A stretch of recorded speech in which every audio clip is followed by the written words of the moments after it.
Welcome back to the morning show here on Arise News. Joining us now is OjyOkpe with stories trending around the world. Hello, Jinix. Welcome back. Thank you very much. Thank you very much. How are you this morning? Yeah, I think the director was too excited this morning. Hi. Hello. Good morning. How are you, Ayo? I'm doing great. Perfect. I'm better for seeing you. Welcome back. I feel great to be back. It feels like it's forever. Thank you all for, checking on me and making sure that you are holding down what's trending. Yeah. Dr. Abati, Ayo, Rifai, as well as Adesua and Jennifer. I'd love to thank you all, really. And of course, our viewers. And Antonia. How could I forget Antonia? Antonia. My legendary producer. Antonia. My legendary producer, holding down what's trending. Thank you all, and thank you to the viewers as well. Well, all right, shall we begin what's trending? Guess what's trending? Well, good morning to you viewers. Let's begin what's trending by celebrating our very own Rifai Seni, who over the weekend opened a new healthcare facility aimed at improving access to basic medical services in his hometown of Odobolu in Ogun State. The center is set up to operate in collaboration with existing healthcare facilities in the area and aims to support Nigeria's healthcare system. During the unveiling of the center on Saturday, over 200 people had access to free healthcare and drugs. Well, all right, everyone, congratulations to Rifai. Dr. Rifai. Real Dr. Rifai. And Rifai, I understand that the center also serves as, as a community outreach for community outreach program. So that's what we built it for. Yeah. It's just a center where from time to time we'll do community outreach, for health. We'll get people in there. We'll get doctors. So on Saturday we had like 3 different doctors. Dr. Wale Ogulano that runs K3 Hospital in Lagos, Dr. Shehu Sani that runs Dotam Hospital, and these are some of our partner doctors. So we'll constantly have the place there. Anytime we have outreaches, people can come in there and they can, see a doctor in a regulated system and all of that. I mean, it's just something that I feel is something that will help a lot of people, because when you look at it, things are very tough at this point in time. Absolutely. And we also like to give, kudos to the state government, the Ogun State government. I've also been talking to a lot of people in that sector about it. And this is not only the thing I'll also be doing, I'll also be seeing, ways we can also, look at government existing healthcare centers and see if you can make donations and things like that to them and see how we can all work symbiotically. So it's just going to be a center for outreaches. Anytime we have an outreach, we open it up to people, they come in, and you can see a lot of elderly people there, getting BP checked and seeing Rifai, this doctors. is completely amazing. There's nothing more important than healthcare. And, in the same vein, the National Agency for Drug and for Food and Drug Administration and Control over the weekend applauded President Bola Ahmed Tinubu for signing an executive order to eliminate tariff, excise duties, and value-added tax on imported pharmaceutical inputs. NAFDAC says the executive order sets the stage for a sustainable and high-quality healthcare system for all Nigerians and would ensure drug and health security, as well as boost local pharmaceutical production. Tinubu signed the executive order on Friday, June 28th. I mean, this is applaudable, Ayo. I mean, it's a far departure from what's going on in Kenya now with that controversial finance bill that has been withdrawn by William Ruto. Yeah. In that bill, there was a proposal for a 16% tax on goods and services for healthcare and, equipment. And many Kenyans believe that, it will affect healthcare costs. I mean, This is amazing. And this is what we need to see the government doing and hearing our cry. I mean, congratulations to Rifai Seni. Congratulations to the federal government and, of course, President Bola Ahmed Tinubu. We'll take another story. All over the weekend, Patience Jonathan, wife of Nigeria's former president, Goodluck Jonathan, set social media abuzz after stating in a now viral video that she would never return to the presidential villa because the stress of Nigeria is too much. Mama P, as she's fondly called, made a statement at a colloquium organized to commemorate the 60th anniversary of the Nigerian Institute of Public Relations. Let's take a look. Because to me, If you call me now for villa, I won't go there. I won't go there. Don't you see how young I am?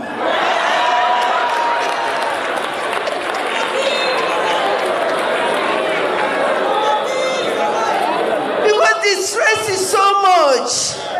The stress of Nigeria is so much. If God managed to bring you out of it, you should glorify God. And thank God for the Lord's doing. Because He's marvelous in His eyes. He has taken you there once. Why do you want to go there again? I won't go.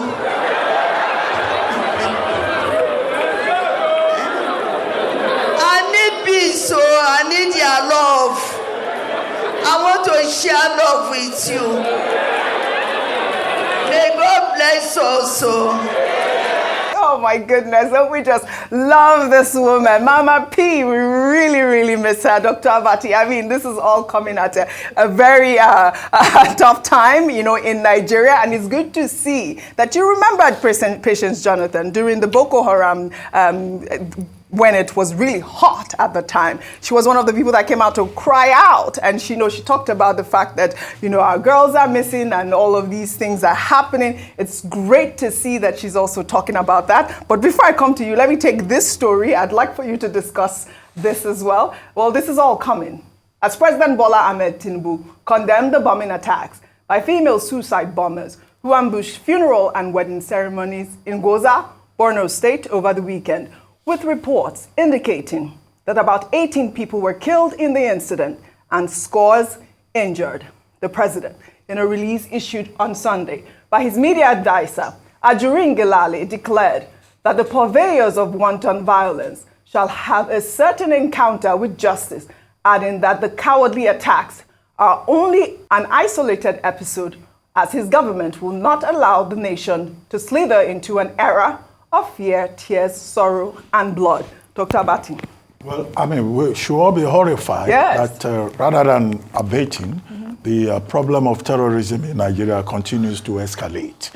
The previous administration told us they had decimated the ranks of the terrorists. Security is also one of the major planks on which President Tinubu campaigned. And of course, it's the responsibility of government to ensure that we are all safe in this environment.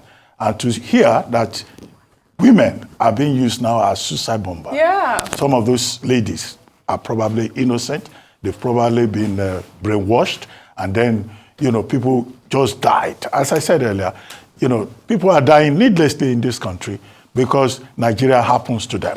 When a Nigerian tells you that Nigeria happened to them, it's not because the country has placed them in a good place, it's because, they are confronted with the daily tragedy of survival in Nigeria. And here comes former First Lady of Nigeria, Mrs. Patience Jonathan, saying that life in Nigeria is very stressful. Yes. And, the bombing in Borno State, in Gwoza and, Mungono, it's clear evidence that life is very stressful. And she made the point that what she needs is love. What she wants is peace. Now, if there is love and there is peace in this country, then, of course, we would be better circumstance. And it is not for nothing that she's called Mama Peace. Yes. And she says, even if you ask her to go back to Aso Villa, she doesn't want to go there because the stress of running Nigeria is too much. Well, I can attest to that. And all of us can attest to it. When President Jonathan was president, exchange rate was 150 naira to the dollar. Today is 1,500 naira to the dollar. A crate of egg at that time, anybody could buy a crate of egg. Today, a crate of egg is 6,000 naira. The people who buy rice regularly, they say a bag of rice, 50 kg, is above 100,000 naira, depending on the kind of rice that you eat. That is, because it looks like you can also get 80,000. But what is the difference between 80,000 and 120,000 naira? And, when people look back now, at that time, People were complaining the Jonathan administration did not do this. They even labeled the administration clueless. I think Nigerians in the last 8 years, they've seen cluelessness in capital letters. Yeah, complete cluelessness. I will have to agree with you, Dr. Abati, on this one. I mean, but you know, but you know, Dr. Abati, you also, I mean, she was also sounding your note because you wrote a piece saying that there was evil in Aso Rock. Remember that piece that she wrote at the point? I mean, she's saying she doesn't want to go back. Who knows if it's the evil there? But obviously, Ayo, this whole incident was quite tragic, really. Borno State, I mean, I'd say it used to be the epicenter for these terror attacks until, you know, the governor, Babagana Zulu, we know that he's been doing really well. It's so sad to see this incident occur in Borno State. Let me take this before I come to you. In the same vein, Senator Shehu Sani, at the alumni reunion of Government Science College Kagara in Niger State over the weekend, claimed that security challenges in northern Nigeria have improved under the administration of President Bola Ahmed Tinubu, insisting that insecurity was worse under former President Muhammadu Buhari. Let's take a look. If you compare what we are having today to what we have had yesterday, it's still the best. Under Buhari administration, you have had attack in school, Greenfield University, Kaduna, Bethel Baptist High School, Kaduna, Government Science College, Kagara, Federal Government Girls College, Yauri, Federal School of Agri Mechanization, Mando, Government Secondary School, Kagara, Government Secondary School, Jengibe. We have had attack on schools in all parts of the country. Well, Shehu Sani here making some serious points. I mean, I do agree with him because we did see a lot of that. But I heard you, Dr. Bati, earlier saying that this whole thing should not be politicized as well. Yes, absolutely. Ayo, quickly. He might have spoken too quickly because he got a response over the weekend with another attack in Borno State. And really you're spot on, Oji, in terms of the level of work and the gains made in Borno State, Maiduguri, and the other parts of Borno State as part of the efforts by the federal government, the military, I must mention, and the governor. He's very popular in Borno State, and I had the opportunity to speak to a number of them. They were appreciative of how well he'd handled, restoring Borno State to what it was pre-insurgency. However, this weekend shows that we cannot rest on our oars. And the fact that we've been able to get some sense of peace in that region shouldn't mean that we should then go to sleep and go to bed. It's very unfortunate that there were coordinated attacks. We said about over 20 of them with only 3 successful ones. Imagine if they were all successful. It would have been more of a disaster than what we're talking about this morning. It's still a disaster nevertheless, because we have 18 people who have been accounted for as being dead. So this shows that, I mean, big questions are asked earlier on about intelligence gathering. And that's why I said, so once you've been able to gain some measure of success in an area, especially security-wise, as long as the state or the people are still vulnerable in terms of the fact that certain things have not been addressed, the softer things, the non-kinetic things, in terms of education, poverty levels, access to infrastructure, farming, going back to their farming, people being able to survive and look after their family members, it's still a ground for recruitment because people can be lured back into a life of crime. And that's what we're talking about, that we've done the hard part of things. We've decimated the ranks of the insurgents. Now, can we ensure that the people who are back and trying to rehabilitate into society are able to do so without being able to be lured back? And then for those who are still in captivity, because it's been said that some of these girls, these female suicide bombers who come out, are some of the girls that might have been captured. What is the government doing to recover all the captured, all those who are still in captivity, in Boko Haram captivity? So these are questions and conversations to have, but still better, if I must say, than under Buhari's administration, but still too early to call. Absolutely. I imagine he was a general. Yeah, exactly. And that was really, one of the things said was going to tackle when he comes into power. Voted in power. But, really sad incident. May their souls rest in perfect peace. We'll take another story. Abia State lawmaker Obi Agwocha over the weekend sought the support of former President Muhammadu Buhari for the release of the detained leader of the indigenous peoples of Biafra, Nnamdi Kanu. Agwocha, who visited Buhari at his home in Daura, Katsina State, apologized on behalf of Kanu for his missteps and ill gestures, adding that a political resolution would address the concerns of the aggrieved parties and promote unity within the country. His plea comes as up to 50 members of the House of Representatives who identify themselves as concerned federal lawmakers for peace and security in the Southeast asked President Bola Ahmed Tinubu to direct the Attorney General of the Federation, Lateef Fagbemi, to invoke Section 174 of the 1999 Constitution to release the IPOB leader. Well, Peter Obi has also called on the federal government to release Nnamdi Kanu, citing the court rulings that granted him bail. Obi spoke to journalists at his home in Onitsha on Sunday. He described Nigeria as being on the brink of failure and emphasized the importance of upholding the rule of law. I don't see anything why his continued detention, quite frankly, especially as the law, the courts have granted him bail. Government must obey the law. Rule of law is an intrinsic asset that we must cherish and live with. And I've said I'm going to discuss with every agitator.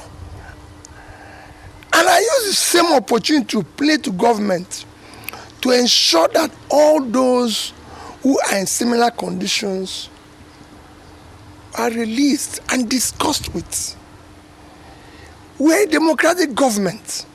We shouldn't be doing things that are arbitrary. All those who are being held because of, say, NSAS, protests and everything, or because of freedom of speech or journalists, should please be released immediately. Well, all right. I mean, this is a very important call. We are a democratic nation, Rifai. But let me take this story so that you can discuss both. In the meantime, reactions have trailed the purported plans by the federal government to implement 4 national budgets concurrently, as disclosed by a civic tech organization, Budget. The organization, in a post on X over the weekend, stated that it is worrisome that the federal government is drafting a 2024 supplementary budget to be implemented alongside the 2023 approved budget, the 2023 supplementary budget, and the 2024 approved budget, further describing the 4 budgets at once an unprecedented anomaly. While the presidential candidate of the Labour Party in the 2023 elections, Peter Obi, reacting to the news, condemned the federal government in a post on X, stating that operating multiple budgets concurrently amounted to a blatant disregard for fiscal responsibility, transparency, and accountability. His tweet reads in part, "This intentionally reckless action will lead to frivolous items in the approved budget competing with essential projects for limited resources, further exacerbating the suffering of the Nigerian people. It indicates that the leaders are out of touch with reality and lack the competence to manage our nation's finances effectively. Unfortunately, this deliberate act of fiscal recklessness is being undertaken by elected representatives of the people, thereby betraying one of the cardinal pillars of democracy. Leaders are elected to responsibly manage public resources in an organized way. I respectfully appeal and, in fact, demand that this situation be reversed immediately in preference for a more responsible and transparent approach to budgeting." Over to you. Okay, so a couple of things. So when Peter Obi sent out that message and all of that, the first response we got from the government was to attack Peter Obi, as always. And that doesn't help the matter, because in the attack he said, oh, you were acting based off what budget said and budget made a mistake and all of that.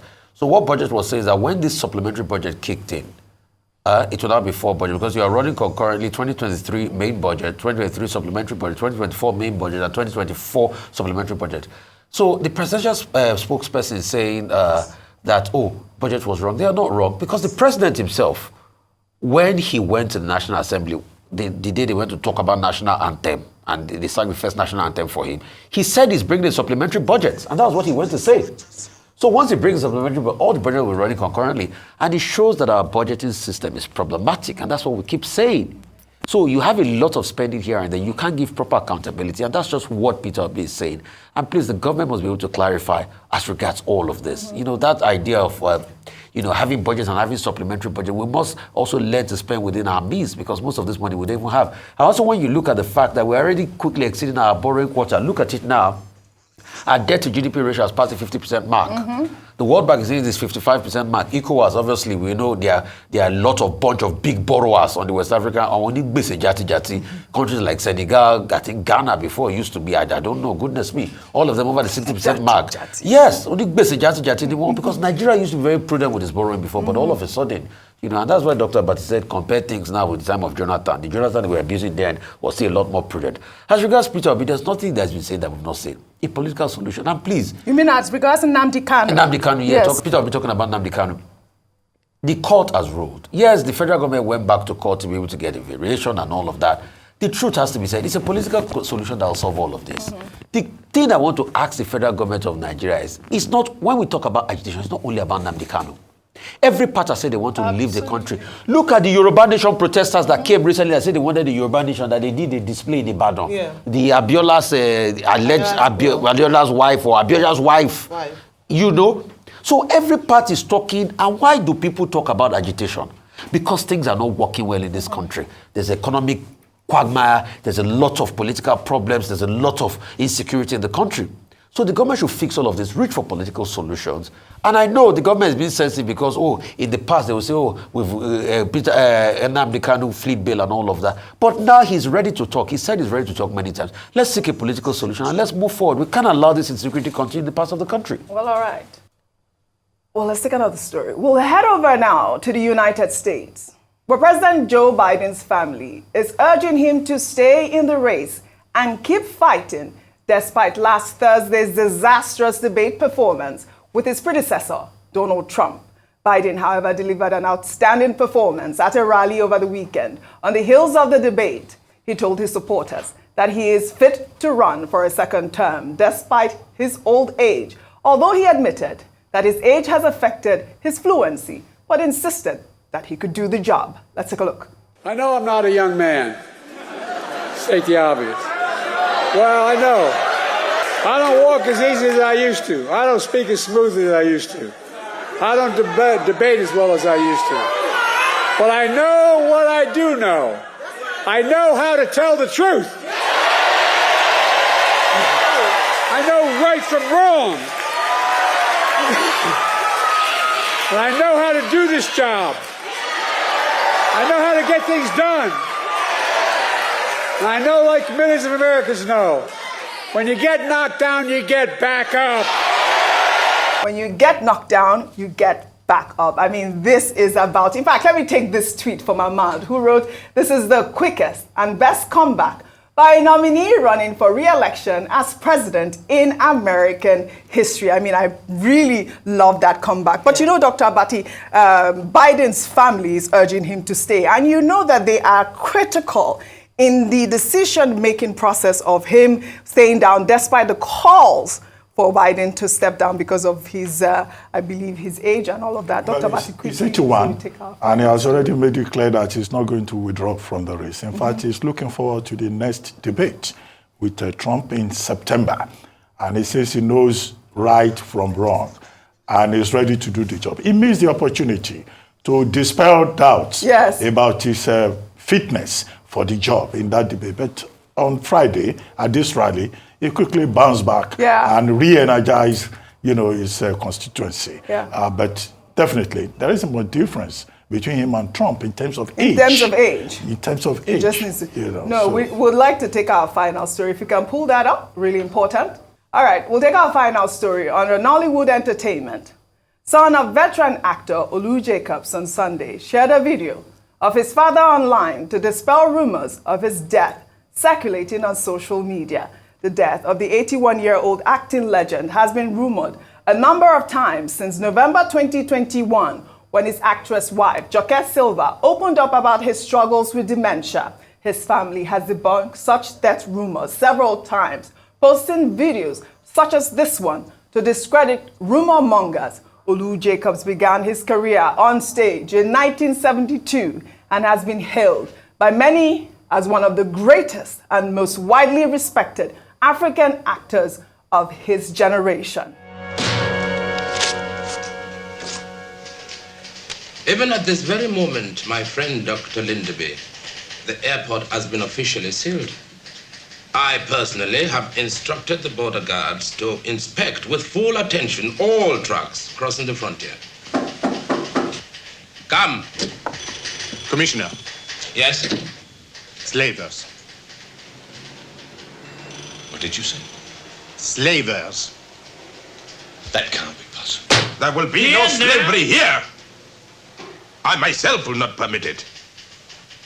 I trust you to convey my authority to the United Nations. Okay. He was with Michael Cohen in that. I mean, absolutely horrific for people to be going around and, going around with this rumor of his death. Unacceptable. Our legend lives on, and I hope that, the family will continue to dispel such rumors of his death. Well, this was great. I'm glad to be back. I'd like to thank you all for your great analysis, as always, on What's Trending.